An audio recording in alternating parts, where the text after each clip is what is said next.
porter sur l'assurance.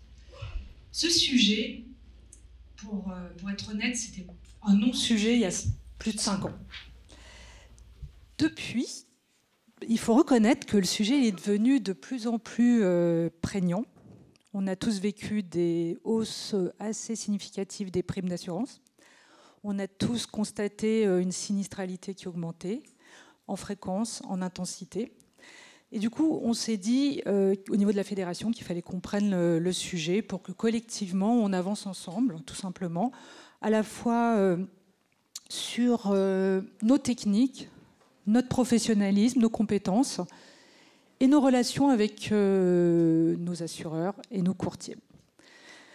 Alors, pour ce faire, on s'est fait accompagner donc, par Vincent Falgeras, associé au cabinet Amita Conseil, ici présent, qui va revenir sur une étude et les principaux enseignements d'une étude qui a fait un état des lieux à 360, état des lieux de l'assurance vu par les ESH, d'une part, mais également vu par les courtiers et les assureurs. Ça, c'était amusant d'aller les écouter. Et après, on a un peu comparé les diagnostics. Il y avait des points communs, évidemment, puis parfois, il y avait des points un peu moins communs. Également, nous avons fait une étude d'opportunité sur la création d'un portail assurance pour voir un peu si un portail de ce type pourrait améliorer je dirais, le benchmarking et le partage de connaissances, de compétences, etc. Et puis, dans un deuxième temps, on va passer sur un sujet beaucoup plus, je dirais, technique et ô combien essentiel, avec Souheil Ami, qui est donc associé au cabinet Molinari, qui est donc actuaire et qui va revenir sur qu'est-ce que c'est qu'une prime d'assurance, comment se calcule une prime d'assurance, parler un peu de l'enjeu des données, parce qu'il y a un vrai enjeu données, et enfin parler un peu des négociations possibles, parce que tout ça, ça sert à quoi? Ça sert à maîtriser un peu nos primes d'assurance, ce qui n'est pas une mince affaire aujourd'hui. Voilà, donc l'ambition, c'est qu'on arrête, que vers 11h10, on puisse passer sur un petit sondage. On va faire une originalité, on va faire un caout, donc un petit sondage sur 4 questions, et puis ça nous permettra de nous benchmarker sur 4 questions. Voilà. Sans plus tarder, je cède la parole à Vincent. Merci Karen. Donc je vais vous présenter les résultats de manière très synthétique d'une étude réalisée en début d'année. Vous avez contribué collectivement d'ailleurs à cette étude. Donc le détail, si vous ne l'avez pas eu, Karen, je pense que tu pourras renvoyer effectivement le détail des chiffres, des résultats. Donc là, c'est vraiment de partager les principaux enseignements de cette étude.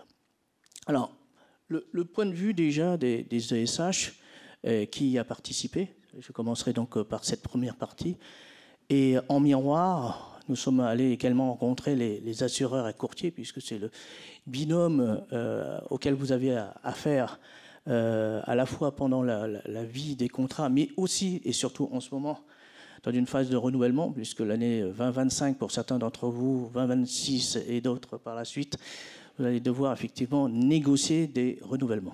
Alors, déjà, dans le panel des répondants, sur 173 ESH, 78 ont participé, ce qui donne quand même un taux de participation élevé, 45%.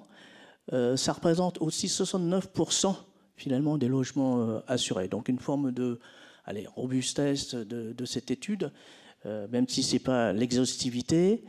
Les grandes ESH ont un peu plus répondu que les autres.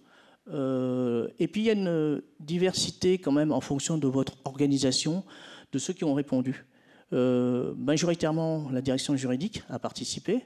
Bien entendu, les responsables assurance et sinistres. Les directions financières, on voit bien qu'elles sont aussi impliquées. Et puis après, bon, en fonction de la taille de l'ESH, effectivement, il y a eu d'autres répondants. Donc déjà, merci pour cette participation qui je dirais, va valider les principaux constats. Alors, qu'est-ce qu'on a appris ou bien qu'est-ce que nous avons validé très probablement de ce que vous vivez? Vous êtes sur un marché qui est en tension, le marché de l'assurance. Lorsque vous devez effectivement couvrir vos risques, votre actif immobilier, il est en tension. Alors, la moins bonne nouvelle, c'est que j'ai réalisé encore récemment une étude, mais plus globale, qui ne couvre pas que les ESH, et c'est encore le cas, et ça sera très probablement un phénomène structurant. Donc, vous verrez la réponse des courtiers et des assureurs. Donc, ce n'est pas un marché, je dirais, qui va s'inverser. La tendance ne sera pas baissière, donc ce n'est pas une bonne nouvelle, mais c'est une réalité. Donc il y a eu des hausses de coûts, pour vous. On verra comment on analyse les choses. Il y a, de votre point de vue, une concentration du marché. Vous avez essentiellement trois acteurs qui couvrent 75% finalement de votre parc immobilier. On peut parler quand même de risque de concentration. Et puis il y a, lors des renouvellements, un bras de fer qui s'opère, un bras de fer qui n'est pas toujours à votre avantage. On verra la réponse, je dirais, des porteurs de risques, qui sont les assureurs et les courtiers. Alors, au niveau de la sinistralité et des risques, oui, même si vous essayez de pas toujours déclarer l'ensemble de vos sinistres, et donc on peut remarquer une baisse du nombre de sinistres déclarés, pour autant, cette sinistralité, elle augmente. Et effectivement, ce fameux ratio S sur P et sinistre sur prime n'est pas toujours en votre faveur. Et il suffit qu'il y ait une année un peu exceptionnelle, comme l'année 2022 que vous avez connue, avec un S sur P à 120%. Alors c'est une moyenne, alors, dans certains cas de figure, ce n'est pas le cas, mais il était défavorable et il suffit d'une année comme celle-ci pour qu'au fond, les porteurs de risques se disent on va augmenter bien entendu la prime, et il augmente de manière durable. Donc, je laisserai la parole à Swell pour discuter, je dirais, plus ardemment dans le détail de ce ratio qui peut avoir plusieurs lectures. Donc, oui, des sinistres plus fréquents. Alors, il y a ceux que vous connaissez très très bien, c'est effectivement des sinistres comme les dégâts des eaux, mais aussi, ces dernières années, vous avez eu quand même quelques risques qu'on appelle des risques de pointe, qui sont les incendies. Donc, dès lors que vous avez peu d'événements, mais avec un fort impact, l'incidence, malheureusement, on va dire statistique, arithmétique, mais soit elle l'expliquera beaucoup mieux que moi. Donc, et puis il y a un phénomène, on le sait, aujourd'hui, qui effectivement impacte les coûts, c'est le risque climatique. Les rassureurs, au travers d'un mécanisme de réajustement, eh bien, ils en profitent pour diffuser ce risque dans le bilan effectivement des assureurs. Et que font les assureurs? Eh bien, ils se répercutent sur vous, le client final. Voilà un enseignement sur la structure aujourd'hui du marché. La prévention des risques, c'est une mauvaise nouvelle. Vous êtes tous sensibilisés à la prévention des risques. Pour autant, la réponse, elle a été effectivement un peu dure. Hein. C'est-à-dire que même si vous êtes sensibilisé, l'action ne suit pas toujours. On est à 66% quand même des ESH qui ont répondu, qui n'ont pas effectivement de plan de prévention formalisé. Donc dans le dialogue avec les assureurs, c'est un élément, on va dire, à la fois qualitatif, mais qui peut, et on verra dans certains cas avec l'observatoire, qui pourrait devenir, je dirais, un élément pour faire baisser les primes, tout simplement.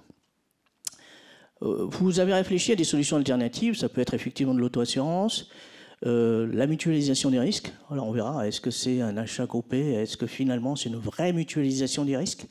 Mais là, pour ça, il faut avoir une action collective, et donc il faut avoir une prise de conscience, je dirais, collective, c'est-à-dire que vous êtes en capacité de négocier mieux avec des acteurs qui sont des leaders comme AXA, mais effectivement, individuellement, votre pouvoir de négociation est moins fort.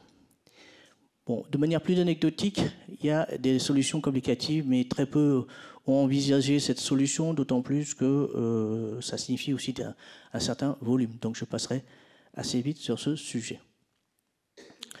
Alors, les difficultés que vous avez rencontrées, alors je vais très probablement rien vous apprendre, mais simplement dire que vous partagez ces difficultés et donc finalement voir aussi comment on va pouvoir trouver des solutions par rapport aussi à la réaction des assureurs et des courtiers. Donc, manque d'offres, une concurrence qui est quand même limitée, je vous l'ai dit, 3 acteurs, c'est quand même pas beaucoup. Donc, lors du renouvellement, vous avez un binôme courtier-assureur qui se présente à vous et puis qui vous propose une tarification. Bon, j'allais dire, je sursimplifie peut-être le processus, qui est un petit peu plus long, puisqu'il y a le code des appels d'offres publics, mais bon, ça se résume un petit peu comme ça. En tout cas, c'est votre ressenti. Vous subissez une augmentation des coûts, hausse des tarifs, avec de surplus des franchises, et vous essayez effectivement de jouer là-dessus dans vos discussions. Vous trouvez que la gestion des sinistres, bon, c'est un peu complexe, vous n'avez toujours pas forcément tous les chiffres. Il y a une satisfaction un peu plus forte quand même auprès des courtiers qui, pour certains, vous aident. Donc là, la relation, vous l'avez bien compris, avec les assureurs et les courtiers est quand même un peu tendue. Les points que vous réalisez avec eux sont parfois insuffisants, peu clairs. Même si la relation est bonne, on va dire qu'il y a une insuffisance de transparence et ils ne répondent pas toujours à vos questions. Et puis, bon, alors, effectivement, de manière un peu accessoire, c'est vrai que vous avez des contraintes lors de vos appels d'offres qui ne facilitent pas toujours les choses. Et notamment, c'est un acteur qui essaie de rentrer sur le marché français, un assureur, Protector pour ne pas le citer, qui dit oui, effectivement, sur d'autres marchés qu'en France, c'est un peu plus facile. Donc, bon, il y a une forme de barrière d'entrée technique qui ne joue pas forcément en votre faveur. Mais bon, ça n'a jamais été un frein complet à obtenir des assureurs qui se mettent sur la ligne de départ pour répondre à vos appels d'offres. Alors, de manière très synthétique, on est d'accord que vous, quelque part aujourd'hui, cet état des lieux, il vous emmène à réfléchir sur la résilience financière. Donc là, vous pouvez complètement être acteur. Est-ce que, alors, allez, le mot est lâché. Est-ce que c'est un groupement d'achat ou c'est une vraie mutualisation du risque? Mais Swell, peut-être que tu en parleras un petit peu. Il y a des modèles, bien entendu, d'auto-assurance. Il y a certainement une optimisation de certaines franchises par typologie de risque. Alors, on a parlé de l'amélioration de la prévention des risques. Voilà une victoire facile. Je pense qu'effectivement, vous pouvez développer des plans de prévention. Il y a aussi de la communication, une sorte de conduite du changement auprès des locataires. On a vu effectivement certains risques, effectivement produire des incendies. Bon, alors je sais bien que l'illustration peut être anecdotique, mais enfin, c'est dommage qu'une batterie, on va dire, d'une trottinette produise des effets un peu désastreux sur votre actif immobilier. Alors, naturellement, renégocier avec les assureurs, mais c'est pas que finalement, au moment où vous renouvelez vos assurances, c'est aussi pendant la vie finalement de votre contrat. Vous avez des cycles de 4 ans. Si vous discutez qu'une fois tous les 4 ans, c'est certainement très insuffisant. Donc il y a une coopération, collaboration, un partenariat avec les courtiers certainement à asseoir de manière plus volontaire.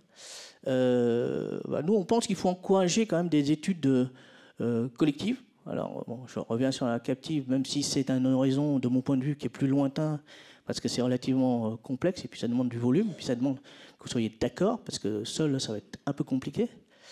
Après, pour le sujet de la compétitivité, mais là, je mets un point d'interrogation. Peut-être qu'aussi les pouvoirs publics peuvent, mais là, ça va se jouer à un horizon plus long terme, peuvent vous aider. Alors, la réponse de l'autre côté de la barrière, ceux qui portent les risques, eh bien, on est allé les rencontrer. Donc, vous voyez en haut qu'effectivement, vous avez les courtiers. Il y en a un que, sans doute, vous dites, tiens, pourquoi il est là? Eh bien, il ne travaille pas effectivement pour les ESH, il s'appelle Aon, mais Aon est, selon les années, le premier ou le deuxième courtier au monde. Donc, c'était intéressant d'avoir son point de vue par rapport à sa non-implication actuelle sur ce marché.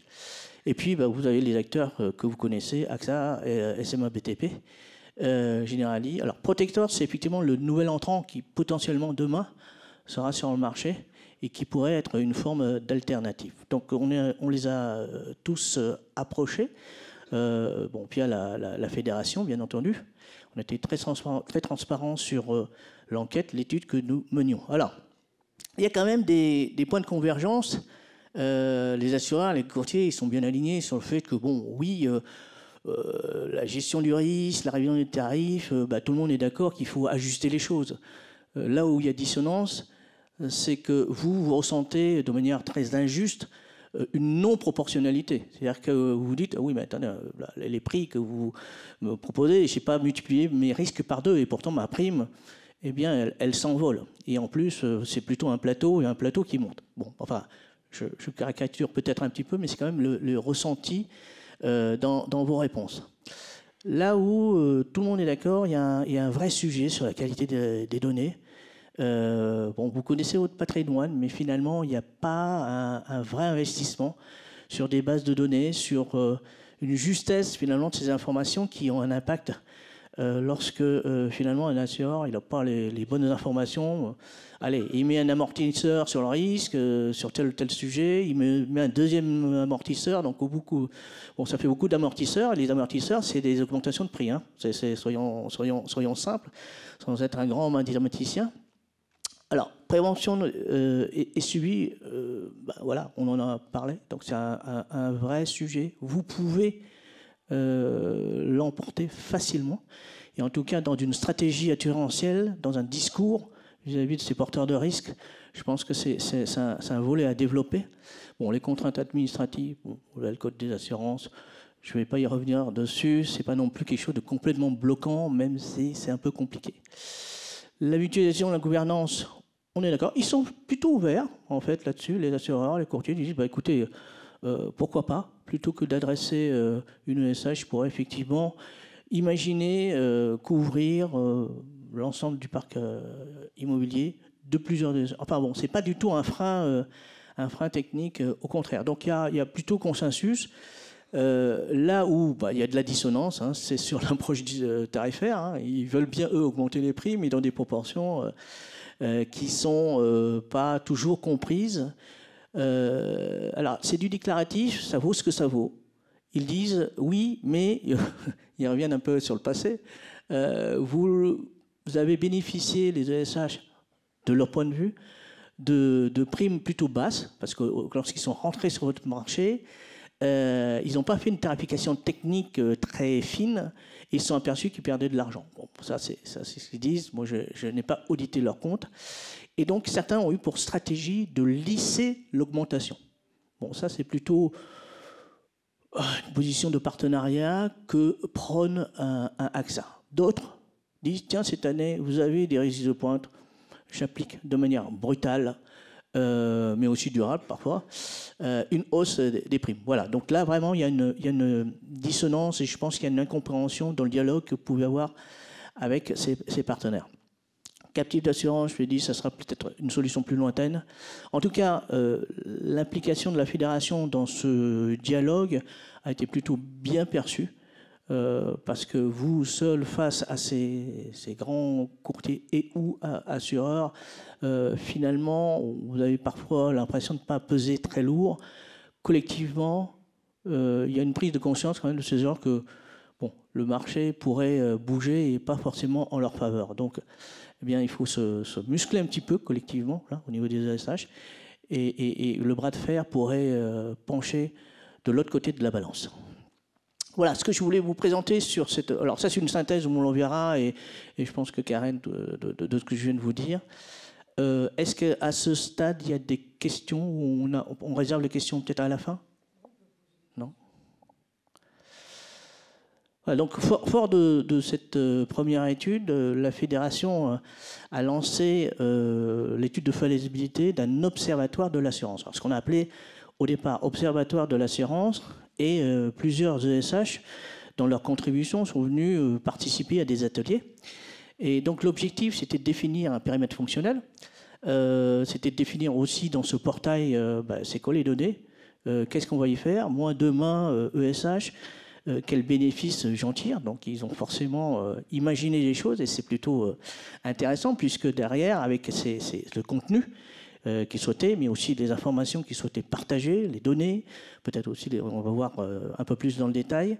Bon, grâce à ces ateliers, on a conçu également un modèle opérationnel que l'on espère robuste, et puis une sorte de feuille de route, mais ce n'est qu'une étude de faisabilité que l'on vous présente et qui sera arbitrée, je crois, dans quelques semaines. Alors, le groupe de travail dit qu'est-ce qu'on met dedans dans ce fameux portail de l'assurance. Eh bien, un périmètre fonctionnel. Hein. Bon, bien entendu, vous avez compris, le sujet c'était celui de l'assurance, ça va mieux en le disant.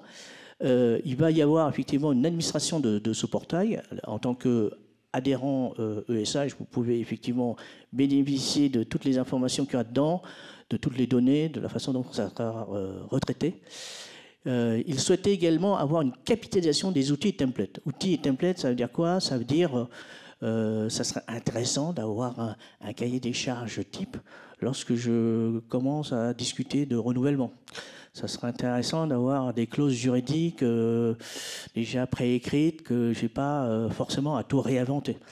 Voilà, c'est ça aussi, je dirais, des templates, des formats. Ça paraît être intéressant d'avoir des kits de déploiement sur telle ou telle problématique de prévention du risque. Et puis, c'est un endroit où on peut communiquer, où vous pouvez, au travers de commissions, échanger sur des thématiques. Vous posez des questions, mais en fait, vous n'êtes pas les seuls. Vous êtes 173 et généralement, sur les 173, il y en a la moitié au moins qui se posent la même question. Donc, pourquoi pas avoir des commissions, des webinaires, et ceux qui n'auraient pas participé à ces débats, eh bien, il peut y avoir des enregistrements, et donc vous pouvez regarder les choses et apprendre.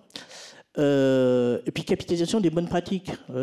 Certains d'entre vous sont tout à fait prêts à expliquer, à dire que, tiens, avec tel assureur, on a vécu telle histoire. Au départ, c'est un petit peu chaud.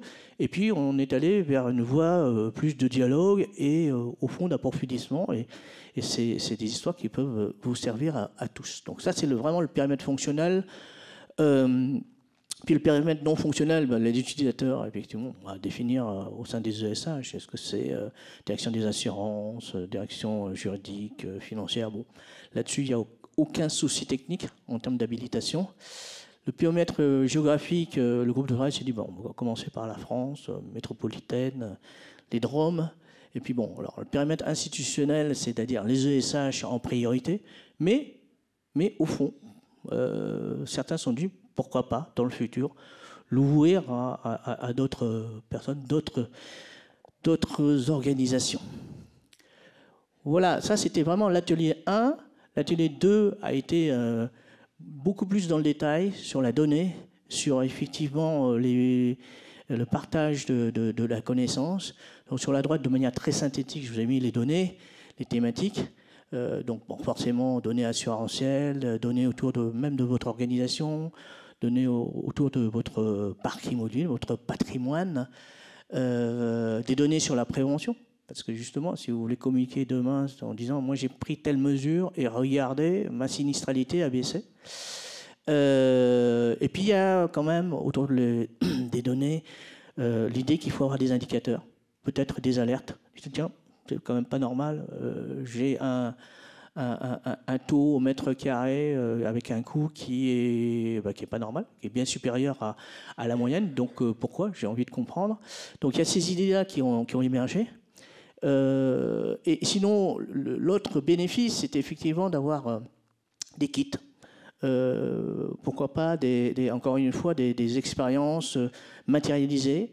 Donc si vous avez une commission, par exemple, sur l'optimisation de la franchise, eh bien pourquoi pas avoir des synthèses qui sont accessibles via ce portail et donc au bénéfice de tous.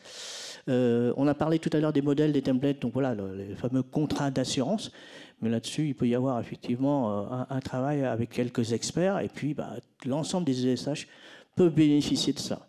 Voilà, ça c'est vraiment les données, le contenu de l'observatoire, sachant qu'il y a eu de la feuille Excel, hein, il y a eu beaucoup de données, beaucoup de chiffres, et les groupes de travail ont fait des devoirs de vacances en dehors de ces ateliers. Et ils ont priorisé ce qu'ils souhaitaient comme données, comme fonctionnalité. Ce qui nous a permis de construire une sorte de feuille de route. Alors, je vais être un peu rébarbatif et parler comme un informaticien, mais finalement, il y a des choses qui sont essentielles, des fonctionnalités, des données que finalement, ils ont dit, ça vraiment, si c'est construit, on le veut pour demain. On en a rêvé et peut-être que la fédération le fera. Donc ça, c'est le lot 1. Le lot 1 avec la collecte et visualisation des données, un accès à la base de connaissances, on en a parlé, des benchmarks anonymes. Effectivement, moi je veux savoir où je me positionne, mais bon, ce sont mes données, j'ai accès, mais je n'ai pas accès aux données des autres. Des indicateurs, bon, bien entendu des systèmes d'habilitation d'accès, des téléchargements directs de modèles. Donc ça, c'est vraiment le lot 1. Et puis le lot 2, effectivement, c'est plutôt des tableaux de bord ou des choses, je dirais, de priorité jugées moins importantes. Alors ça, encore une fois, il y a une question de budget, une question de calendrier. Mais tout ceci est faisable avec l'idée que très probablement la partie, je dirais, économique, allez, on va partir sur la partie économique, puisque si un jour les choses doivent devenir concrètes, l'idée proposée aujourd'hui, mais sous le contrôle de Karen, c'est que la fédération prenne en charge ce qu'on appelle le build, donc la construction, et que finalement la maintenance, pardon, eh bien, ça soit les ESH. Donc là, aujourd'hui, je ne veux pas annoncer de chiffres, mais très franchement, sur l'adhésion, c'est pas un sujet par rapport aux bénéfices. Donc je rappelle, c'est vraiment pour les ESH ce portail dédié à l'assurance. La géographie, j'en ai déjà parlé. La gouvernance, pour l'instant, serait plutôt confiée à la fédération. Bon, les utilisateurs, c'est à vous de définir demain qui aura accès à ce portail. Bon, il faudra quand même aussi une contribution, il y a une forme de réciprocité, il y a une bijection dans la relation, c'est important. Et puis vous avez, alors je vais parler du phasage, hein. On a imaginé ça en 3 étapes, mais en réalité, techniquement, tout pourrait se faire en une seule fois. Voilà, écoutez, c'est vraiment de manière très synthétique parce que ceux qui le souhaitent, encore une fois, et je ne vais pas regarder l'heure, mais voilà, je crois que je suis à peu près dans le bon timing. On m'avait donné 20 minutes. Donc, si vous voilà, tu as des questions tout à l'heure, j'y répondrai. Mais tout le détail, encore une fois, de ces 2 études sont disponibles et Karen pourra, si vous le souhaitez, vous les renvoyer.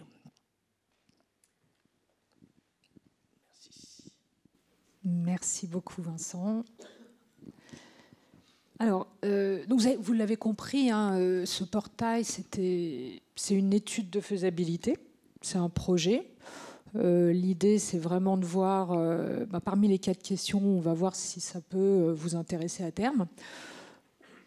Vous l'avez compris également, c'est pouvoir se benchmarker sur des indicateurs très spécifiques du type sinistre sur prime, du type taux de sinistre, du type franchise par catégorie de sinistre, avec aussi donc des documents type.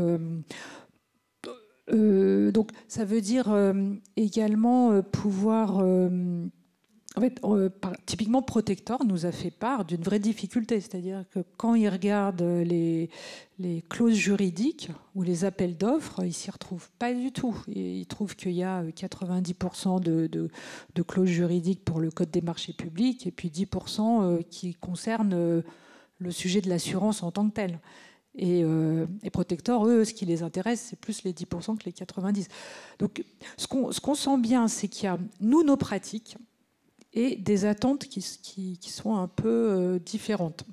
Quand on brainstormait dans le groupe, on se disait, de toute façon, on est tous on dépend les uns des autres. C'est-à-dire que même si aujourd'hui le rapport de force, il est quand même à notre désavantage, donc très clairement, parce que quand on a 2 mastodontes en face, AXA et SMA, c'est un peu compliqué de négocier. A contrario, c'est nous qui faisons le chiffre d'affaires de notre secteur, il n'est pas neutre pour eux. Donc ça veut dire que si demain, la menace de plus nous assurer, elle n'est pas complètement réelle, ils ne vont pas non plus annuler complètement dans leurs chiffres cette partie chiffre d'affaires. Donc c'est pour ça qu'on est au niveau des réflexions qu'on va continuer à mener, quel que soit d'ailleurs...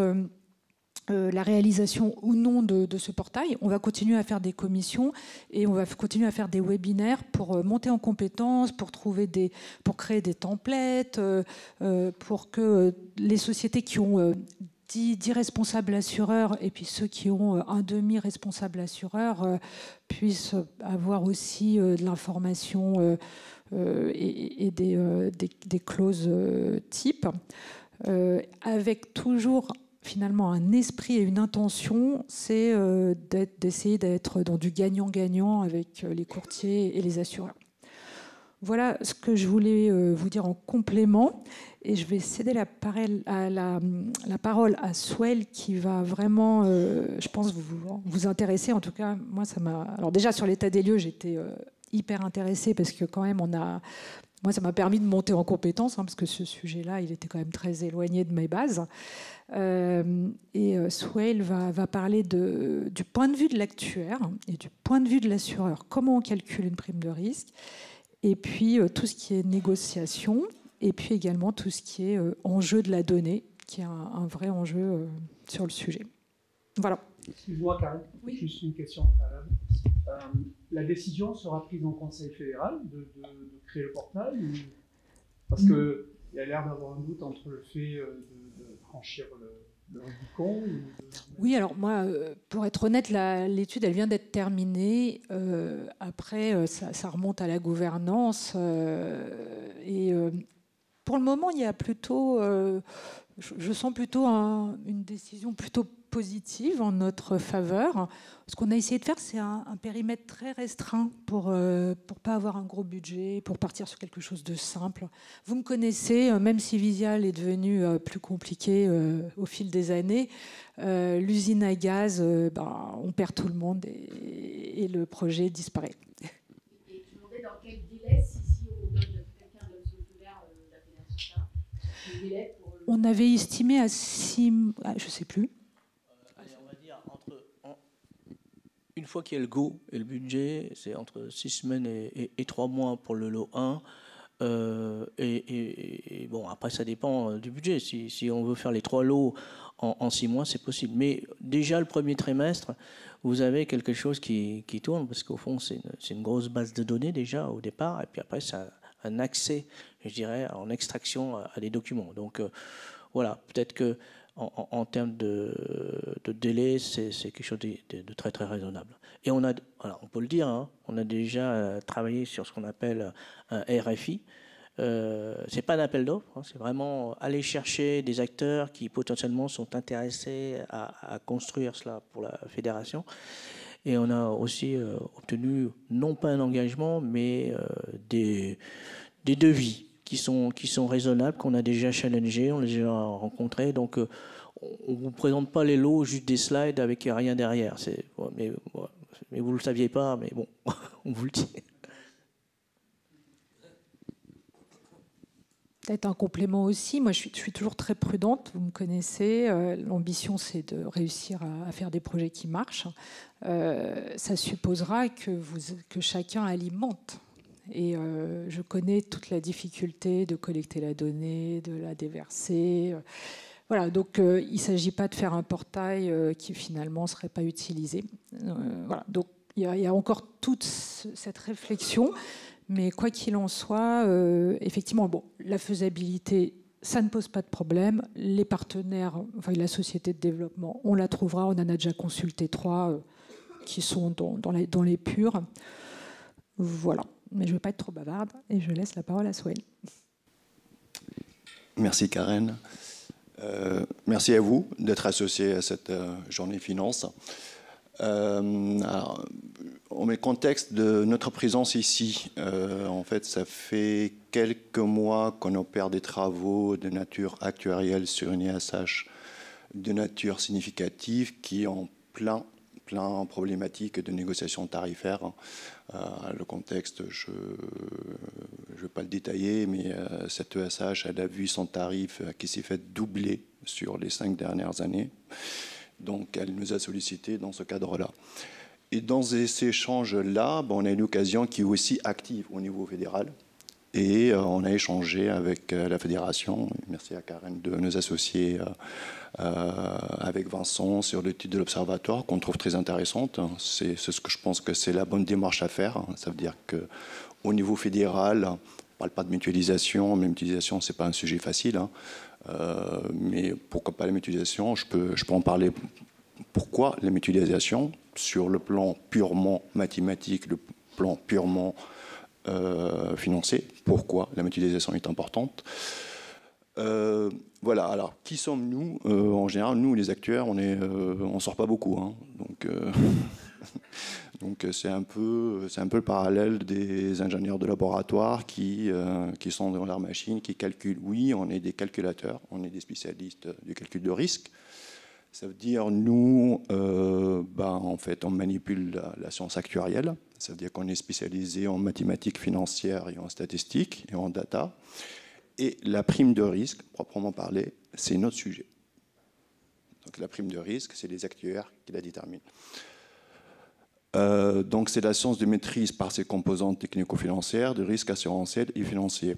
C'est une fonction essentielle, on dit on ne sort pas beaucoup, mais c'est une fonction qui est essentielle dans le monde d'assurance-réassurance. C'est une fonction clé sous la solvabilité 2. Alors la solvabilité 2, vous pouvez faire le parallèle avec BAL 3 du monde bancaire, c'est une fonction essentielle. Ce qu'il faut savoir qu'un directeur technique par référence qui porte la fonction actuarielle, il a un accès direct au conseil d'administration.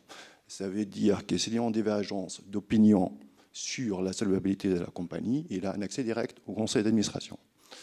Voilà, donc quelques mots sur la fonction actuarielle. On intervient beaucoup sur la tarification des risques, hein, c'est la prime des risques, c'est notre domaine, hein, on est sollicité en premier sur ça. Et ensuite, on intervient beaucoup sur la provision technique, c'est un chapitre dans le chapitre, c'est hyper important. Il y a des choses à déconstruire hein, sur la provision technique. Hein. Je vais le dire, la provision technique n'appartient pas à l'assureur. La provision technique, elle appartient au contrat. Donc elle appartient, comme les données, on a eu un débat sur les données, il y a toujours de la réticence à la restitution d'informations sur les données. Alors les données, moi mon opinion, le point de vue juridique est plus complexe, la donnée aussi appartient au contrat. Donc ça veut dire appartient à celui qui conclut le contrat. Et enfin, il y a un volet très financier, sans trop s'attarder là-dessus, c'est tout ce qui est valorisation de portefeuille. Ça, c'est des notions qui rentrent dans la capitalisation des compagnies d'assurance. L'assurance dommage aux biens des ESH. Il y a deux risques majeurs. C'est l'assurance P&O qui dit aussi MRI, multirisque immeuble. C'est une catégorie assurantielle qui est MRH. C'est un risque court. Il peut être risque moyen terme par le jeu de recours. Il y a un jeu de recours qui est important dans ces risques. Et le deuxième qui peut être important si le SH opère des travaux importants, c'est-à-dire ouvre des chantiers, surtout en construction. Il est aussi important au niveau d'existant, au niveau de réhabilitation. C'est un risque qui est complexe parce que ça veut dire que c'est un risque qui est très long.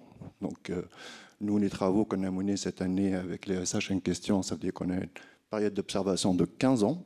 Ça veut dire qu'il faut récolter la donnée sur les 15 dernières années. C'est trop ambitieux, mais on y arrive. Parce qu'encore une fois, la donnée, ça veut dire que ce n'est pas les ESH qui détiennent les données, ce sont les courtiers et les assureurs qui les détiennent, et on a tapé très fort pour aller les chercher, et on a réussi.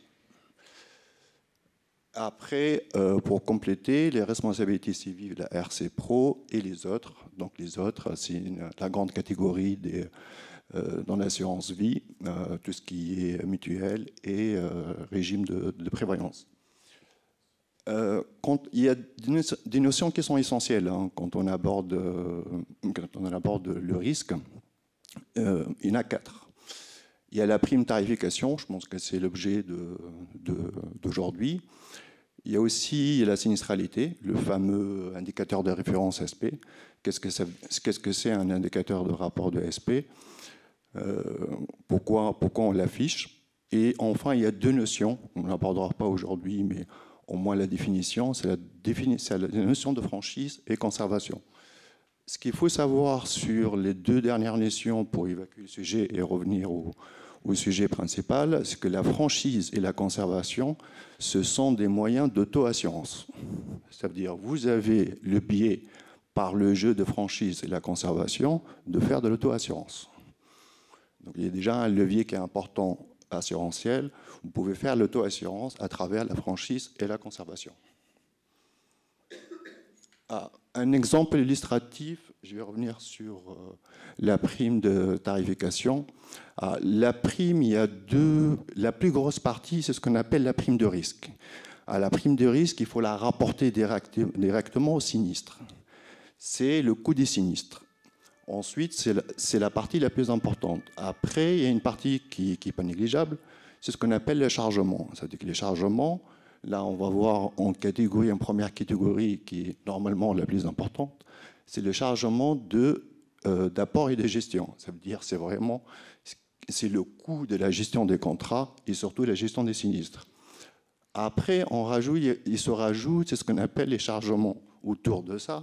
Ça veut dire, la plus importante, c'est la marge technique de l'assureur. Ça veut dire, l'assureur, quand il va rajouter un chargement, qu'est-ce que le prétend gagner sur le contrat? Ça reste théorique, hein, mais après, pendant la vie du contrat, est-ce qu'il a réussi à avoir sa marge technique? Après, c'est tout l'objet des révisions tarifaires. Entre autres, il y a le coût de la réassurance. Ce qu'il faut savoir, c'est que l'assureur, lui aussi, s'assure auprès de réassureurs. Là, l'exemple par excellence, c'est le régime de CatNat. Ça veut dire que l'assureur, lui, je pense que vous êtes tous fait majorer le tarif quasiment 20% sur la mairie, je crois. Et ça c'est une vérité, c'est un constat. Hein. Ça veut dire que le régime CatNat, il était déficitaire. Il est réassuré par le réassureur étatique, hein, CCR, et tous les assureurs se réassurent autour de cet assureur. Donc c'est une tendance marché, c'est conjoncturel, c'est comme ça. C'est le meilleur indicateur aujourd'hui qui est mesurable, qui traduit la dérive des risques climatiques. Ça veut dire qu'on a estimé que les risques climatiques, en 30 ans, il y a eu 400% d'augmentation en termes de sinistres sur les 30 dernières années. C'est un constat, c'est un fait, il faut faire avec. Voilà, donc ça c'est les chargements. Et si je reviens sur la prime de risque, alors sur la prime de risque, il y a deux choses. Il y a ce qu'on appelle la partie attritionnelle, ça veut dire que ce sont les sinistres de fréquence qui sont récurrents. Vincent il en a parlé par excellence, c'est la garantie dégâts des eaux, ça fait partie du risque attritionnel. Et aussi, il y a la partie grave. La partie grave, Vincent aussi il en a parlé, c'est le risque d'intensité, par excellence, c'est le risque incendie. Alors, le risque attritionnel, on le maîtrise, ça va bien, mais le risque grave, lui, il est problématique parce qu'il est sujet à variation. Et en général, c'est lui qui donne une réaction des assureurs pour réviser le tarif. Malheureusement, toujours à la hausse. Hein. C'est comme ça. Et quand on va s'intéresser au calcul de la prime de risque, c'est ça qu'on regarde. Ça veut dire qu'on va regarder la partie attritionnelle, qui est récurrente, parce qu'elle est maîtrisée. Et en général, c'est les graphes qui font varier la sinistralité. Et pour faire ça, il faut avoir une profondeur historique assez importante. Hein. Ça veut dire que pour le risque MRI, nous, on l'a fait, on a pris les 6 dernières années pour le côté. Pour le risque dommage-ouvrage, c'est 15 ans d'observation pour arriver à cette prime de risque. Donc là, clairement, il y a un enjeu de données, hein, des écarts et Vincent. Ça veut dire qu'il faut récolter de la donnée, il faut la fiabiliser, il faut inscrire ça dans le temps, parce qu'une donnée, sa vie. Je vais l'illustrer à travers un exemple après. Ça veut dire que sa vie, ça change, les provisions évoluent à la haut, à la baisse, et la sinistralité, tant qu'elle n'est pas complètement liquidée, le SPI n'est pas définitif. Sinistralité, c'est le rapport SP hein, qui est l'indicateur le plus important. On peut séparer l'indicateur de SP, SP attritionnel, SP grave. Et souvent, quand on voit une variabilité importante sur les SP, c'est les sinistres graves hein, qui font ça. Hein, donc c'est la source de volatilité. La volatilité, elle est importante en gestion financière. La volatilité, quand il y a un portefeuille qui est volatile, ça se traduit directement par une majoration tarifaire. Hein. Ça veut dire personne n'aime la volatilité, donc ça veut dire ça se traduit direct par une prime supplémentaire. C'est pour ça que c'est important de la garder dans l'esprit. Là, j'ai pris un exemple normé, typique. Ça veut dire que j'observe un portefeuille sur les exercices de 2019 à 2024 et je cumule tous les exercices d'assurance et je regarde le bilan en termes de prime de risque. Donc là, j'ai pris un exemple qui est normé. Ça veut dire qu'il y a 1 million de primes d'assurance hors taxe. La prime des risques, c'est la plus importante. Elle fait 70% de la prime assurance hors taxe. Et voilà, il y a les fameux chargements qui viennent compléter la prime de risque, qui sont en tout de l'ordre de 30%. Encore une fois, c'est un exemple normé. Hein. Les chargements dépendent de l'assureur, dépendent aussi des courtiers, dépendent des intermédiaires, dépendent de plein de choses.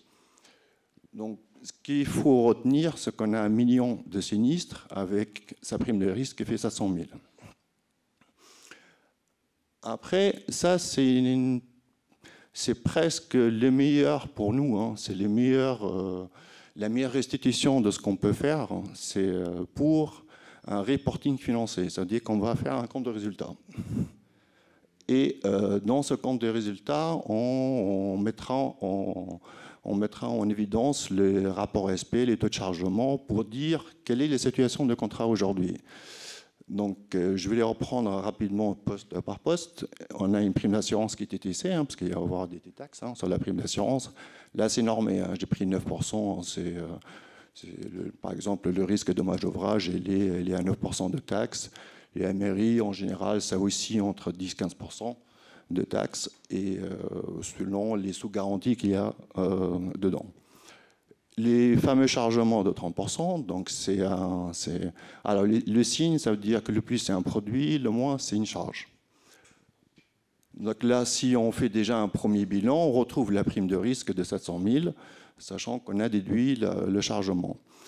Et ensuite, c'est intéressant de s'attarder un peu sur les différents postes, les sinistres, poste par poste.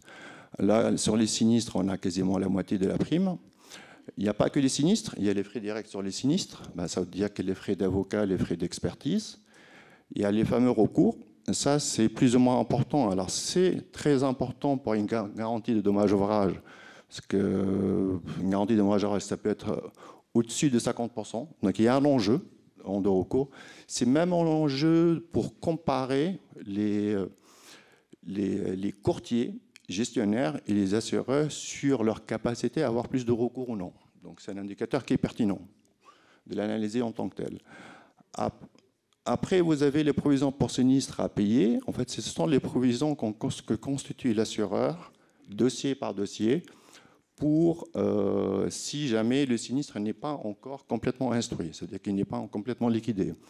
Et ça, c'est plus ou moins important. Donc, des fois, c'est très important. Et on va voir une illustration d'un cas pratique hein, qu'on a eu par le passé. Bien sûr, on fait des provisions pour sinistre à payer. Il y a aussi des provisions pour recours à exercer. Et à la fin, on rajoute des provisions qui sont plus ou moins importantes. Et en l'occurrence, c'est les IBNR, ça veut dire que ce sont les provisions pour sinistres tardifs. Ça veut dire que ce sont les sinistres qui sont survenus, qui ne sont pas encore déclarés. Donc pour faire un bilan financier, il faut les estimer. Et enfin, une provision qui est très spécifique au dommage ouvrage, qui est très importante, qui est très significative, c'est la fameuse PSNEM, provision pour sinistres non encore manifestés. Je ne sais pas si dans la salle, il y a des gens qui ont déjà eu de compte de résultats de ce genre, ça veut dire particulièrement la PSNEM. Donc, dans la communication, c'est ce qu'on a vu, hein, dans la communication des courtiers et des assurances, elle est absente, cette provision. Il faut savoir que cette provision, les premières années, elle peut être quasiment 100% de la prime. Hein. Donc, ce n'est pas une petite provision. Hein. Donc, on arrive avec un rapport SP de 67%. On rajoute un taux de chargement de 30%. Ce qui fait un ratio combiné de 97%, on arrive à un résultat de 30 000, ou 33% de la prime, ça veut dire que le contrat, il est légèrement bénéficiaire. C'est quoi l'intérêt de connaître et maîtriser ces notions? Là, j'ai pris un exemple illustratif d'une demande de révision de prime à la baisse. Là, on a fait une analyse actuarielle, ça veut dire qu'on a demandé la partie sinistre et on avait déjà les primes. Et alors c'est une consultation de 2015, ça veut dire qu'on avait les exercices 2008 à 2014 Et quand on analyse, on a analysé les deux parties, la partie sinistre et la partie chargement. À la partie sinistre, ce qu'on a constaté, qu'il y a deux périodes, avec une rupture entre les deux périodes. Ça veut dire que la période 2008 à 2011, on avait un SP de 44%. Un SP de 44%, ça veut dire que le portefeuille est très bénéficiaire. Et par opposition, le SP des années récentes, il est de 152%. Donc le SP qui était affiché au global sur cette période-là est dépassé 100%. L'assureur en question, il a affiché ses résultats pour majorer le portefeuille, pour redresser le portefeuille. Donc quand on regarde, qu'on analyse, mais 44%, 152%, il y a quand même des... On se pose des questions. Comment ça évolue de 44% à 152%? Analysons, et là on regarde que les provisions ont été multipliées par 12 sur la deuxième période. En fait, c'est ce qui a plombé la sinistralité de la dernière période. Donc en fin de compte, ça c'est la partie sinistre. Sur la partie chargement, on a demandé les chargements. Les chargements, en général, ils ne communiquent pas, les assureurs et les courtiers. Ils ne communiquent pas ces indicateurs-là. Donc oralement, on a su que c'est un chargement de 40%. Chargement de 40% sur un contrat MRI, dommage ouvrage MRI, c'est beaucoup. Pour contrer ce chargement de 40%, on a analysé les comptes sociaux de l'assureur. Vous avez 22% de chargement. Donc, pourquoi vous nous majorez le portefeuille? Et finalement, la conclusion, c'est une baisse du tarif de 30 à 40%. Ce qui est important dans ce cas d'école, c'est qu'il n'a jamais voulu communiquer les provisions corrigées. En fait, il ne voulait pas se désavouer pour communiquer les provisions corrigées. Alors, maintenant, c'est un cas d'école. Ça, c'est une consultation de 2015. Le marché, il a beaucoup évolué. Et là, je reviens sur ce que disait Vincent. Ce qui est très important, c'est le risque de concentration. Le risque de concentration, il est même le plus grand risque sur lequel vous faites face. C'est-à-dire que vous, aujourd'hui, il y a quasiment 2 assureurs et 3 courtiers qui font le marché, sachant, il est là le risque de concentration. Ça veut dire que l'assureur AXA à SMETP, c'est le tarif qu'il y a à prendre, c'est comme ça. Donc, morale de l'histoire, il faut s'approprier la maîtrise de risque, il faut avoir ces données pour challenger les courtiers et les assureurs. Et aussi, il faut avoir ces données-là pour les donner à des courtiers et des nouveaux assureurs pour qu'ils connaissent le risque. Sans connaissance de risque, vous n'auriez pas de tarifs qui sont à l'équilibre. Alors, les autres thématiques à développer, c'est la gouvernance des données assurantielles, c'est-à-dire comment on demande des données, comment on les structure, comment on les suit, parce que c'est un sujet qui demande quand même un certain investissement. Ça veut dire que chaque année, il faut récupérer ce qu'on a récupéré et il faut les faire vivre année par année parce que les données vivent, le contrat vive, les provisions vivent, et donc il faut les suivre année par année. Il y a le reporting financier annuel des contrats d'assurance, on fait partie, donc il y a d'autres indicateurs qui sont importants. Il y a le calcul de la prime d'assurance, on a parlé que de la prime d'assurance, elle est issue de la sinistralité passée, c'est de la rétrospective. Après, c'est quoi les méthodes de détermination de la prime des risques à la fin? Et enfin, l'intérêt de la mutualisation des risques assurantiels. Je vais dire un mot là-dessus. En fait, la mutualisation des risques assurantiels, qu'est-ce qu'elle va faire? C'est mathématique. En fait, elle va faire baisser la volatilité des portefeuilles. Et donc, du coup, elle a tendance à faire baisser mécaniquement la prime à la fin. Ça, c'est la partie prime de risque pure. Et sur la partie chargement, ça c'est clair. C'est quand les assureurs ils sont en face d'un contrat qui est beaucoup plus important, on est beaucoup plus à l'aise pour faire baisser leur chargement. Voilà. Merci beaucoup.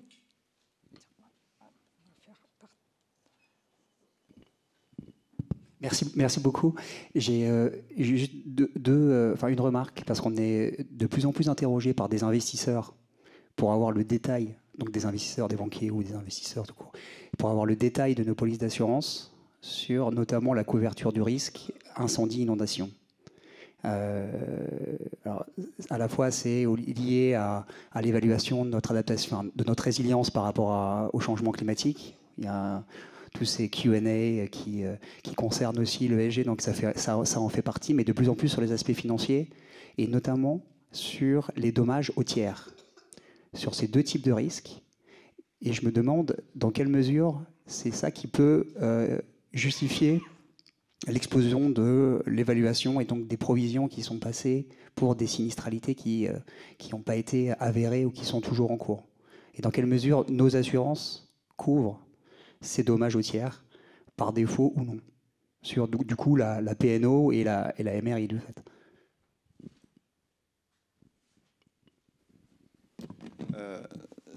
C'est sûr qu'il y a une évolution là-dessus, surtout que les sinistres, nous, c'est un retour terrain, hein, les sinistres c'est les sinistres graves qu'ils ont eu. En fait, aujourd'hui, ils sont, je parle des 2-3 dernières années, sont sujets à des provisions qui sont importantes.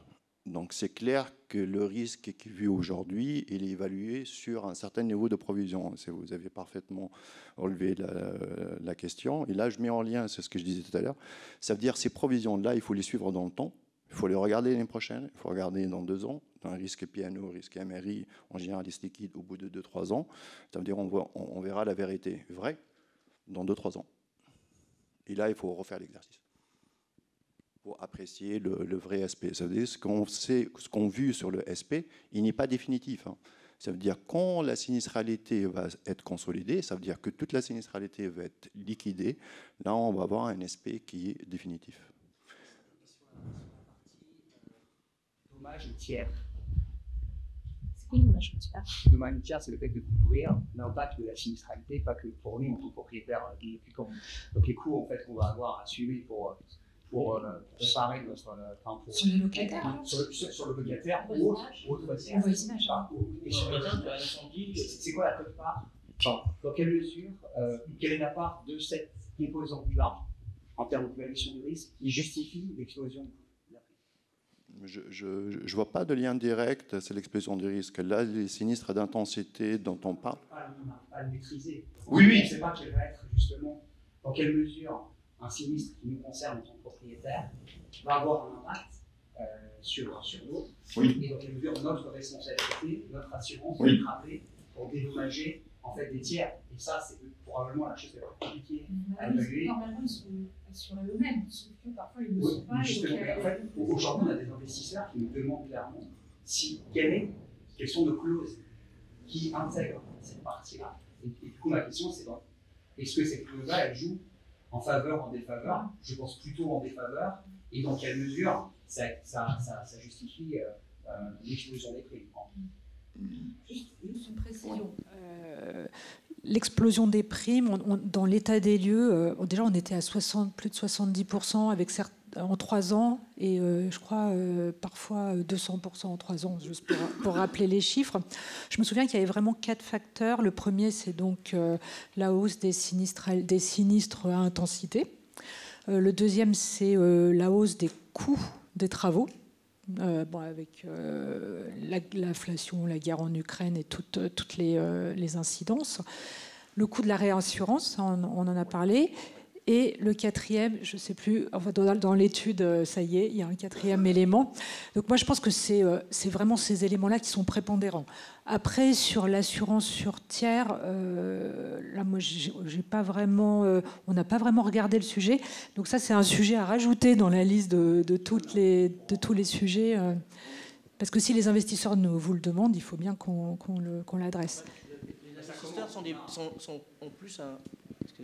Les investisseurs ont très probablement plus un raisonnement de banquier, c'est-à-dire qu'un banquier raisonne par exposition de risque. Je vous prête 100, mon exposition de risque, perte maximum, c'est 100 plus les intérêts. Mais si dans l'exposition de risque, il y a les 100, mais je dirais dans votre bilan, ce que j'appellerais des engagements hors bilan, ces fameuses responsabilités visuelles du tiers, s'ils raisonnent comme ça, effectivement, ils vont vous expliquer qu'ils vont majorer. Maintenant, vous pouvez aussi dire qu'effectivement, vous avez une assurance. Donc cette assurance, dire, puisque je suis couvert, l'exposition n'est pas de 100, mais ça va réduire. Donc vous pouvez réduire aussi l'exposition de 100 au travers de la garantie que j'ai prises. Mais ça, c'est un raisonnement de banquier, de type balois. Oui, bonjour, Marianne Tarot, Batigère Habitat. Il y avait un point qui m'étonnait dans les propos que vous avez tenus, c'est qu'à un moment, vous avez indiqué qu'il y a des révisions voilà, de primes de la compagnie d'assurance. Forcément, automatiquement, c'est comme ça. Vous avez indiqué la révision est à la hausse. Enfin, ça m'étonne. Enfin, une révision, ça peut être à la hausse et à la baisse. Enfin, qu'est-ce qui empêche que ça soit à la baisse? Ah oui, ça, dans un monde parfait, c'est exactement ça. Pourquoi elle n'est pas parfait, le monde, alors?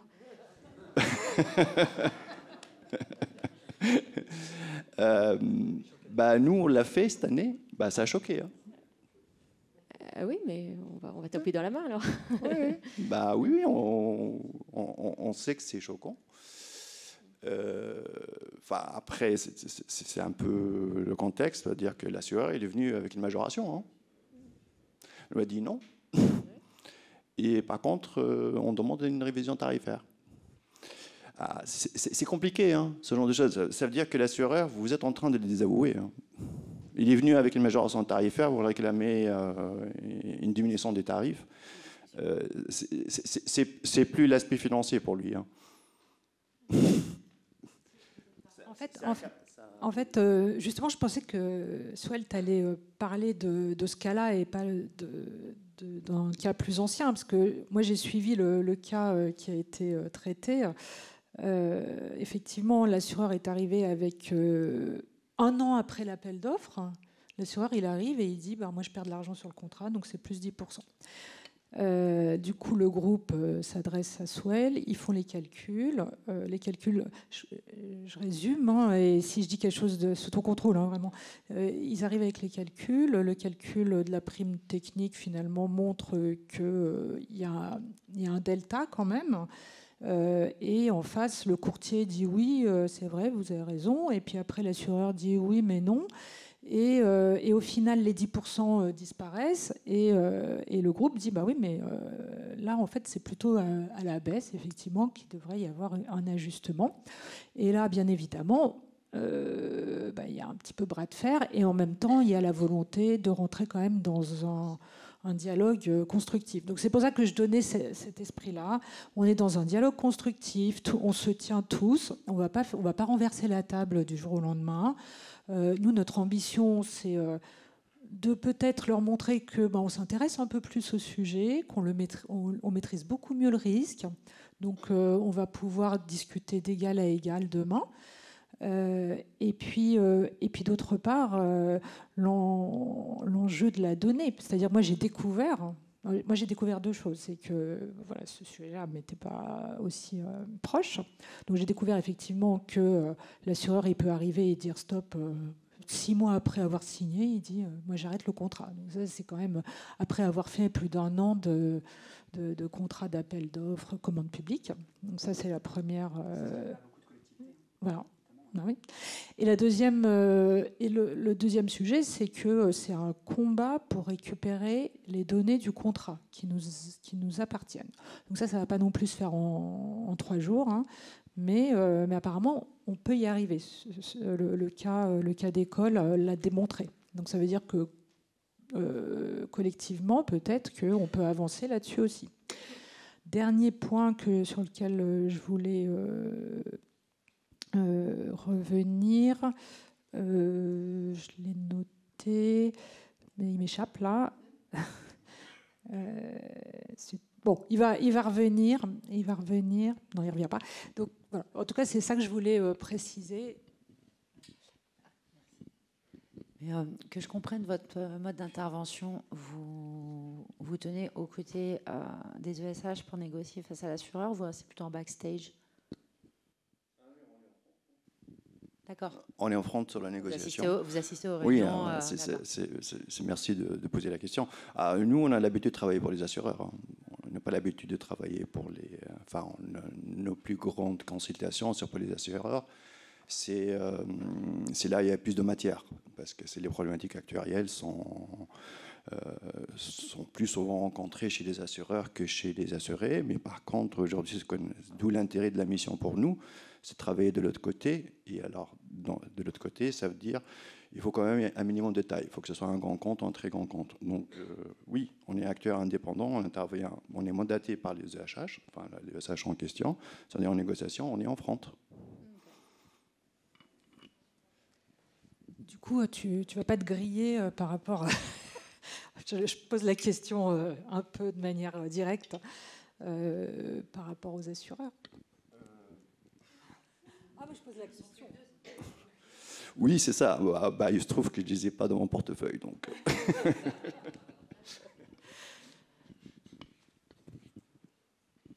Oui, bonjour, Charlotte Limousin de l'association Delphis. Alors moi, je ne suis pas du tout experte de ces sujets-là, ni des sujets financiers. On est là un peu, pas par hasard, mais voilà, de manière assez exceptionnelle dans cette journée. Donc je vous rapporte juste deux choses que j'ai entendues récemment, et c'est peut-être des questions totalement stupides, mais premièrement, j'ai entendu dire qu'il y avait un sujet autour du montant des recours. Les prévisions sur les recours, le montant des recours qui ont tendance à être peut-être un peu sous-estimés côté assureur, et que ça peut être aussi un levier si on arrive à démontrer ça. Ça, c'était la première question. Et la deuxième question, là aussi, qui n'est peut-être pas du tout dans le périmètre de l'étude qui a été menée par la Fédération, mais je me demandais s'il y avait des sujets et des réflexions autour des assurances, enfin de l'assurance liée aux données, au numérique, aux cyberattaques, et si ça aussi c'était un sujet. Vincent, intervenir sur les recours. Oui, sur les recours. Oui, ça peut être un sujet. En général, de toute façon, la première livraison de données, c'est toujours sans recours. Hein. Déjà. C'est des assureurs.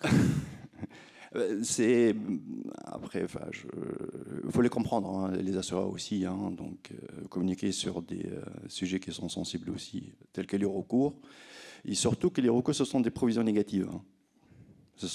On cache quand on les exerce, c'est un cash flow négatif. C'est tout de suite, on le met dans le compte. Après, quand dans un bilan de l'assureur, c'est une provision négative. Une provision négative n'est pas anodine. Hein. Donc ça veut dire que déjà, il faut savoir communiquer sur une provision négative. Qu'est-ce que c'est une provision négative sur le plan comptable et le plan technique? Donc elle est délicate à appréhender, cette notion. Après, ils sont prudents par construction. Et ça, on ne peut pas leur reprocher ce côté prudent, mais moi, ce que je défends, c'est l'excès de prudence. Je ne suis pas contre une marge raisonnable de prudence, mais c'est l'excès de prudence qui me gêne, parce que c'est celle-là qui fausse la lecture économique du portefeuille. Pour répondre à votre question concrètement, à ce qu'on fait en général en termes de techniques actuarielles, en fait, on les demande les données depuis l'année d'origine. L'année d'origine, ça veut dire qu'on est en mesure de retracer l'évolution des recours et des provisions depuis l'origine. C'est ce qu'on a fait dans cette année. C'est-à-dire que moi, j'ai demandé les données en 2020, en 2021, en 2022, 2023, 2024, 2025. Ça veut dire que là, je retrace l'évolution de ces provisions, recours compris, et j'ai une idée de la qualité de provisionnement qu'il a dans son portefeuille. C'est-à-dire que je peux formuler un avis sur le provisionnement. Et j'irai plus loin, ça veut dire que si je trouve que les provisions sont excédentaires, ça veut dire que j'ai introduit des caractères correctifs. Et c'est ce qu'on a fait sur les provisions. Non, ça, vous faites ce travail-là, mais l'assuré, il n'est pas en droit d'avoir ces informations-là de base. Enfin... Bah si, si. Après, Après, il faut les analyser. Ça c'est un métier. Il faut les récupérer. Ils n'ont pas une tendance naturelle à les donner. Donc vous allez le relancer une fois, deux fois, trois fois, et vous allez abandonner. Hein. Juridiquement, sachant qu'il y a des leviers, hein. Code des assurances et information aux assurés. C'est-à-dire que l'assureur, il est tenu de restitution d'informations aux assurés. J'irai plus loin. Donc moi, les données, je suis dans l'école où je dis que les données n'appartiennent pas ni aux courtiers, ni aux assureurs. Les données appartiennent à tout le monde et appartiennent au contrat en priorité. Ça veut dire que vous avez le droit de disposer de vos données assurantielles. L'autre question était relative à la cybersécurité, si j'ai bien compris. Oui, c'est ça. Donc la question, c'est est-ce qu'il y a une façon de se protéger contre ce risque? J'ai entendu dire qu'il y avait des assurances là-dessus. Alors, je ne sais pas si c'est une pratique qui est très fréquente et si c'est quelque chose... Oui, il y a des assurances là-dessus. Alors, naturellement, là, l'autre volet pour obtenir cette assurance, c'est justement la prévention du risque. Donc, l'assureur va quand même vous poser un certain nombre de questions. Normalement, il va vous accompagner sur un mode opératoire pour que vous puissiez globalement former l'ensemble des utilisateurs sur des pièges. Allez, 90% en fait du risque de cybersécurité, c'est une absence de formation. Donc c'est vraiment l'utilisateur qui, quelque part, va ouvrir un mail, un message inapproprié. Donc ça, quand même, pour que vous le sachiez, c'est-à-dire que vous avez quand même la main sur l'essentiel des risques de cyberattaque. Après, c'est plutôt la façon de calculer la prime. Alors là, je prends ma casquette d'ancien courtier et assureur. En fait, c'est le risque d'exploitation. Une journée de risque d'exploitation, ça coûte combien? Donc, si l'assureur il dit, moi, je vais vous couvrir sur 15 jours d'interruption ou 2 jours, c'est pas la même prime. Normalement, si vos systèmes sont bien construits et que vous avez un responsable DSI qui a mis des bases de données en miroir et qu'effectivement vous avez un plan de secours, que vous pouvez récupérer vos données en 24 heures ou en une demi-journée ou en 1 heure, ça dépend. Hein. Moi, j'ai étudié des sujets sur des salles de marché. L'interruption, il ne faut pas qu'elle soit de 2 jours. Hein. L'interruption maximale, elle est de 2 heures. Vous imaginez, des traders, ils ne vont pas s'arrêter de jouer à bourse pendant 2 heures. Donc voilà, je vous ai donné les clés pour comprendre s'il faut vous assurer et s'il faut vous assurer à quel prix. Donc il faut avoir une approche, une réflexion. Vous qui êtes financier, c'est quoi le coût d'une interruption dans votre exploitation d'une journée, d'une demi-journée, de 3 heures, d'une demi-journée. Et donc là, en face, vous avez vraiment un risque. Mais ça ne vous empêchera pas d'être obligé, effectivement, d'avoir peut-être des salles blanches, d'avoir en miroir d'un certain nombre de systèmes, de former les utilisateurs, etc. Et merci pour cette réponse. Et du coup, je me tourne vers Karen. Est-ce que c'est une tendance qui a été observée ou pas? Enfin, est-ce que c'est un sujet qui a été abordé, évoqué? Alors, pas assurance ou pas assurance? On l'a un petit peu. Enfin, on s'est demandé si on le mettait dans le périmètre. Pour l'instant, on a un gros morceau DOMRI. Mais par contre, oui, au niveau d'une autre commission sur le numérique, c'est posé. Je crois que ça a été traité, d'autant qu'il y a un acteur qui s'appelle 1001 Vies et c'est public, hein, donc a été victime d'une cyberattaque assez conséquente. Et donc voilà, il y a eu pas mal de communication sur le sujet, mais je ne sais pas probablement qu'il faudrait encore aller plus loin. Je vais te donner le point de vue opérateur à Charlotte aussi. En fait, on est un peu dans le domaine de l'auto-assurance sur ce point-là, parce que de fait, même quand on est noté, ou de la même manière qu'un investisseur, si on n'est pas noté, exige d'avoir des détails sur comment on s'assure ou comment on est équipé en interne, comment est structurée notre gouvernance, etc. En fait, on a des questionnaires qui en fait, touchent à la sécurité informatique. Quelle est notre architecture, quel est notre budget, etc. Donc de fait, on est obligé en fait, de l'intégrer et c'est une forme d'auto-assurance. Soit on paye quelqu'un pour, en gros, nous rembourser si on fait une connerie, soit on prévient et on s'équipe en interne, en amont, mais parce que les gens qui nous prêtent de l'argent, in fine, l'exigent. Donc ça revient un peu au même. Juste le point qui m'a échappé tout à l'heure, je l'ai retrouvé, hein, c'est qu'en fait aussi notre ambition en faisant ces travaux-là, c'est de faire revenir d'autres acteurs. Puisque si on reste avec 2 acteurs, effectivement, on va être en difficulté. Donc typiquement, Generali était un des assureurs. Ils sont plutôt sortis du marché bailleurs sociaux. Donc nous, notre ambition, c'est de réattirer. Et du coup, c'est pour ça qu'on est allé les écouter. C'est pour écouter pourquoi ils sont partis, en quoi on pourrait s'améliorer. Aussi sur la prévention, je me souviens, j'avais posé une question à Swell en disant ouais, mais si on fait si on a un plan de prévention, est-ce que ça fait automatiquement diminuer la prime? Moi, j'avais que des questions de candide, hein, donc voilà. Et en fait, il m'avait dit à condition que la sinistralité baisse, hein, parce que c'est pas que le plan de prévention qui va faire baisser la prime. Voilà, parce que comme on parlait prévention, et donc voilà, donc c'est prévention efficace qui a un impact sur la prime. Bon, ça me paraît logique, mais bon, voilà, c'était ma question de candide. Et puis après, cerise sur le gâteau, sur le portail, mais ça c'est vraiment déjà, il faut qu'il y ait une décision d'y aller. Deux, le lot 1. Mais du coup, j'avais discuté avec Swell en disant oui, mais finalement, dans un monde idéal, et puis moi qui aime bien les modélisations, vous me connaissez, je me disais, est-ce que, moyennant un périmètre de données raisonnable, est-ce que la plateforme ne pourrait pas calculer une prime technique, une première estimation de prime technique, je dirais, selon une approche actuaire standard, ce à quoi Swell m'a dit, ça s'étudie. C'était ça? Ça s'étudie effectivement. On a fait une tarification parfaite, hein, je disais là, c'est-à-dire récupérer tous les sinistres sur les 6 dernières années pour une tarification parfaite. Et je pense que le sens de la mutualisation, il est compliqué, hein, parce que chaque ESH a son profil de risque. En termes de mutualisation, là, je le vois de façon très conceptuelle, hein.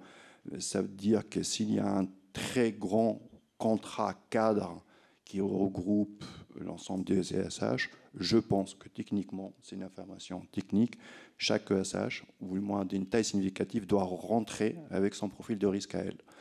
Sinon, je vois mal, parce que différencier des bonnes pratiques d'une ESH par rapport à une ESH qui fait baisser la sinistralité, c'est pas juste non plus, hein, en termes de mutualisation de risque.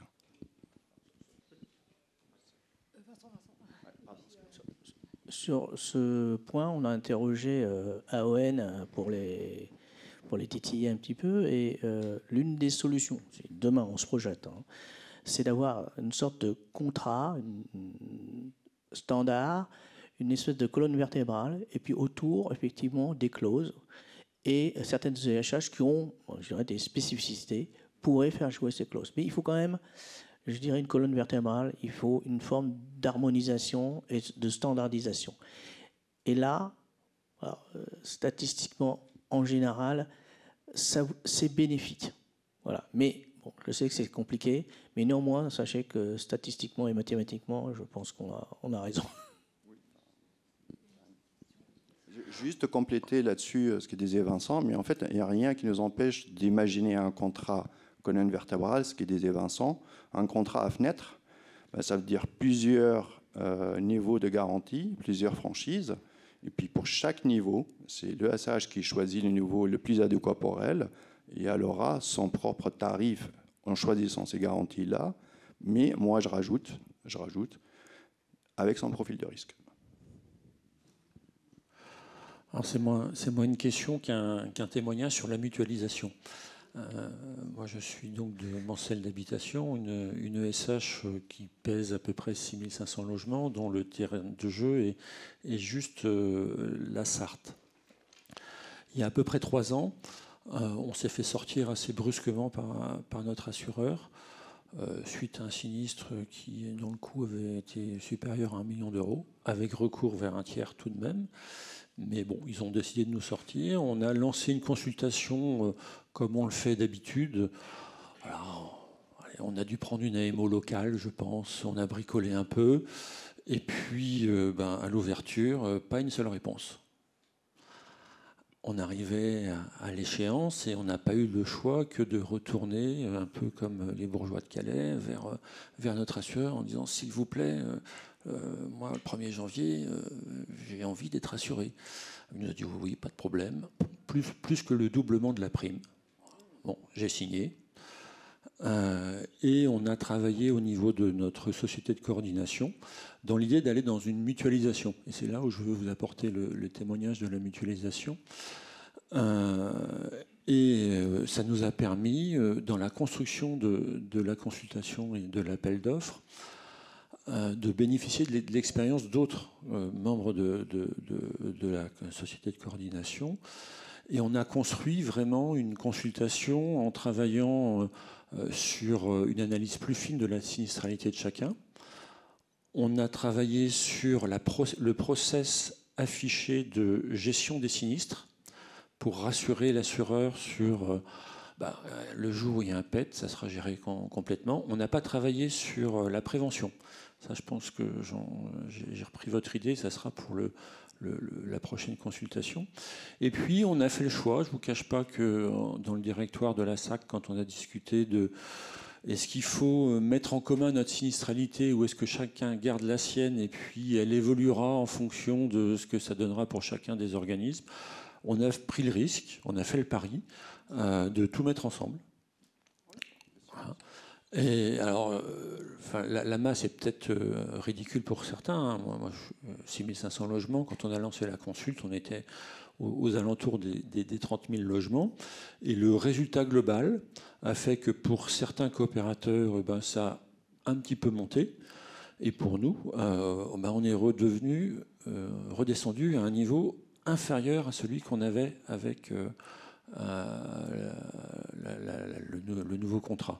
Donc le bénéfice de la mutualisation, c'est aussi un risque parce qu'on va voir comment ça évoluera au fil des ans. Je crois que le contrat a à peu près 1 an. J'ai un peu tendu le dos parce que j'ai eu un autre sinistre un peu coûteux. Pour l'instant, ils n'ont pas dénoncé. On verra comment ça vivra, mais je crois qu'il faut aller, oui, sur l'élargissement du risque et l'amortissement qu'on peut avoir en mutualisant. Il va y avoir un sujet parce que de temps en temps, il y a entre guillemets un perdant à l'intérieur de cette mutualisation. Et il y a une réflexion à avoir sur l'équi-répartition. Donc ça, c'est aussi des règles que vous pouvez anticiper parce qu'en fait, votre risque, vous le gérez dans la durée, pas à un instant T. Donc à un instant T, il y a un perdant, mais bon, c'est comme dans un match de tennis, hein, il y a plusieurs manches. Hein.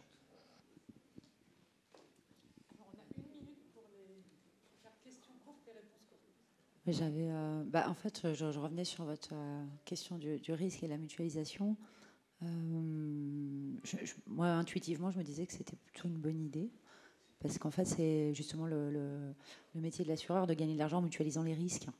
Donc je me disais que si c'était les ESH qui mutualisaient les risques, c'est elles qui allaient gagner de l'argent. Peut-être naïvement. Oui, vous allez gagner de l'argent à 2 niveaux. Du point de vue technique, ça veut dire que la volatilité qui est prise sur une ESH de 6500, elle est forte. Là, c'est vu doubler son tarif. Celle-là, elle va devenir beaucoup plus lisse. Hein. Ça veut dire que s'il y a un gros sinistre dans une ESH, les autres ils vont compenser par l'absence d'une sinistre. Et puis l'année d'après, c'est une autre qui va avoir un sinistre grave. Et donc du coup, la volatilité va être lissée. Et puis la prime, mathématiquement, elle baisse. Ça, c'est le premier axe. Deuxième axe, c'est sur le chargement. Ça veut dire que vous négociez plus des chargements à la baisse quand vous êtes beaucoup plus gros qu'un contrat standard.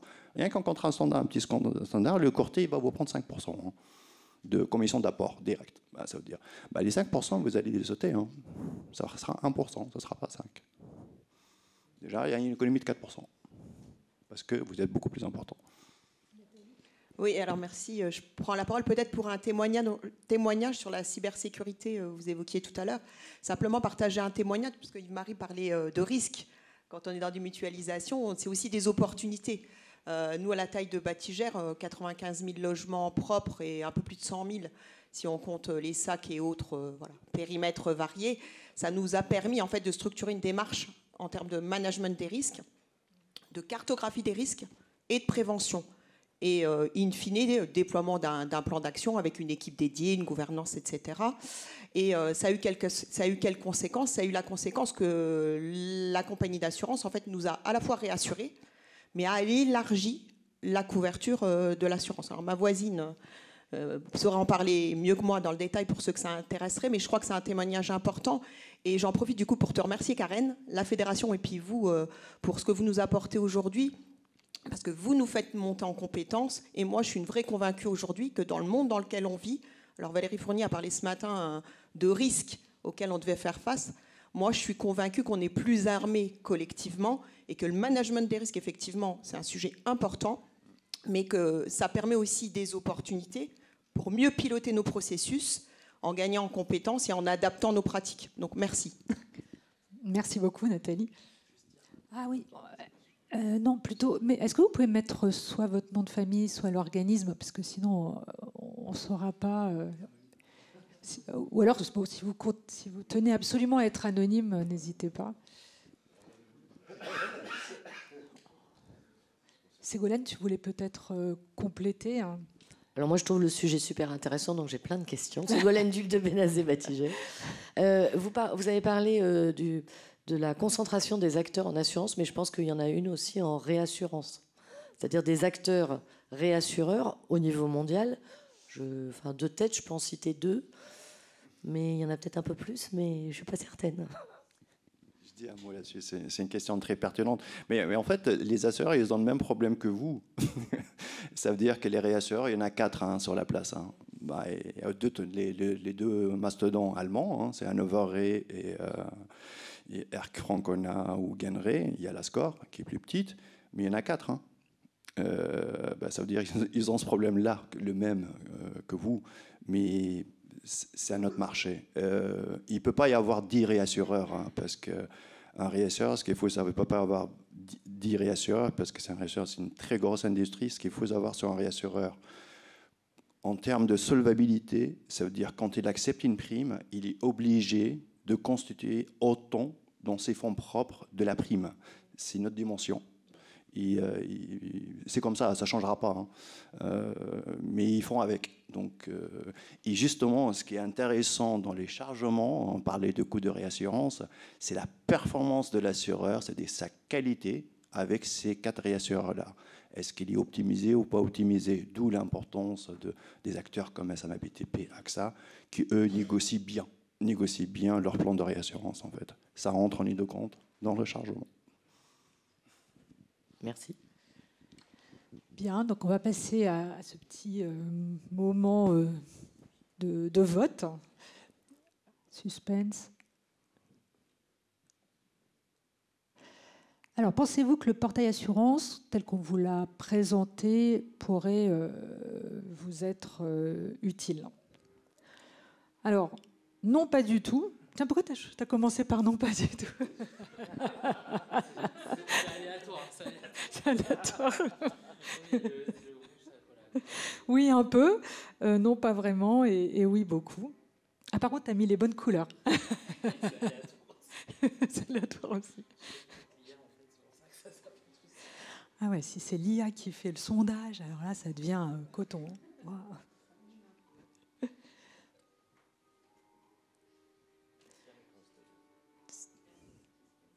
Ça se passe bien, là, vous arrivez à voter, oui? Alors, j'adore quand c'est partagé, sinon, c'est pas drôle. Oui, un peu, oui, beaucoup. Bon, vous avez compris l'objet, enfin, pourquoi on a fait ça? Vous voyez un peu où on veut en venir. En Conseil fédéral, on a deux, trois preuves. Alors, question suivante. Avec une modération actuelle, on est à 74%. Bravo. Avez-vous cartographié l'exposition de votre patrimoine aux risques climatiques? Donc ça, c'est un sujet vraiment en cours dans nos organismes. Alors, non, démarche en cours, oui partiellement, oui de manière exhaustive. Et vous entendez la musique adaptée aux aléas climatiques. Voilà,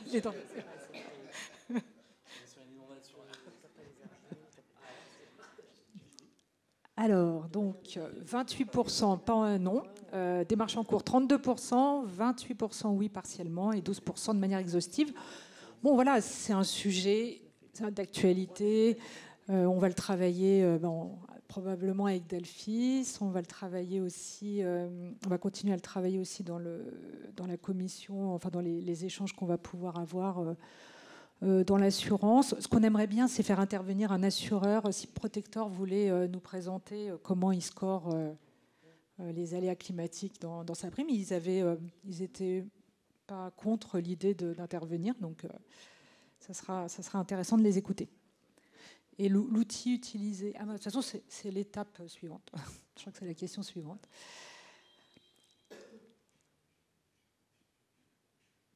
Donc, quels outils utilisez-vous ou prévoyez-vous d'utiliser pour cartographier vos risques? On en a cité 3. Donc, on a outils résilience de Cercal, Batadap de l'OID, on a Okara de Carbone 4, et puis autres. Alors, autres, ça peut être interne, ou ça peut être... les jumelles. Ça peut être visuel. En plus, des gens qui font leur PSP. Alors PSP, oui, mais savoir s'il y a des argiles et connaître le confort d'été. Déjà, nous, on renseigne les zones climatiques dans les commentaires. Derrière, ça permet de... Moi, ce que j'adorerais, c'est qu'on mette l'adresse de la résidence, parce qu'à partir de là, on peut faire du géographique. Oui. Voilà. Non, après, ça sera optionnel. Voilà. L'idée, c'est le financier, bien évidemment, c'est le cœur du réacteur. Et après, éventuellement, on pourrait faire évoluer vers ça. Moi, j'aimerais bien avoir une carte. Ma vie, mon œuvre avec Visial. Alors, donc Cercal 6%, Batadap 25%, Okara 13%, Autres 75%. Alors les autres, c'est interne, c'est... Ah ouais.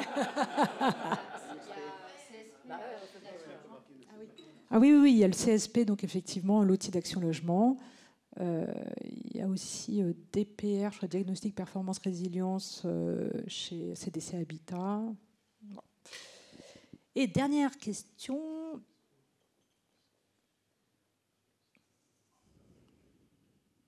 Alors, sur quel sujet souhaiteriez-vous des webinaires fédéraux d'approfondissement sur la thématique assurance? Donc, intérêt de la mutualisation du risque assurantiel, reporting financier tel qu'on l'a présenté donc avec Souel sur les contrats d'assurance, continuer à approfondir le calcul de la prime de risque et des recours, et donc comment un peu questionner nos assureurs sur ces sujets-là. Et puis, tous les sujets autour de la gouvernance de la donnée, voilà, qui est un enjeu totalement central. Alors, mutualisation 16%, tiens. 44% sur le financier. Alors effectivement, on est quand même nous sommes tous des financiers dans la salle, ça me paraît logique. La prime d'assurance, ben oui, effectivement, c'est le nerf de la guerre. Et puis la gouvernance de la donnée. Ouais. Le sujet mutualisation est peut-être plus un sujet responsable assureur qui va devoir s'en emparer. Eh bien, merci beaucoup. Vous savez quoi, on a tenu le timing, je n'en reviens pas.